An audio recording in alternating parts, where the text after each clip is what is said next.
আবারও মালদায় জাল নোট উদ্ধার। মালদার কালিয়াচক থানার পুলিশ গোপন সূত্রে খবর পেয়ে উদ্ধার করল 7,89,500 টাকার ভারতীয় জাল নোট। উদ্ধার হওয়া জাল নোটগুলি সবগুলি 500 টাকার নোট।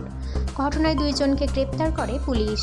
পুলিশ সূত্রে জানা গেছে, মালদার কালিয়াচক থানার পুলিশ গোপন সূত্রে খবর পেয়ে মঙ্গলবার সন্ধ্যায় কালিয়াচক থানার কালিয়াচক চৌরঙ্গি এলাকায় হানা দেয়। সেখানে সন্দেহজনকভাবে মোটর বাইক নিয়ে 2 জনকে ঘোরাফেরা করতে দেখলে তাদের আটক করা হয়। তাদের দেহ তল্লাশি চালিয়ে তাদের কাছ থেকে উদ্ধার হয় 7,89,500 টাকার ভারতীয় জাল নোট। 2 জনকেই গ্রেপ্তার করে পুলিশ। ধৃত 2 জনের নাম সাহেব আলী এবং আরিফ শেখ। 2 জনেরই বাড়ি মালদার বৈষ্ণবনগর থানার সবদলপুর এলাকায়।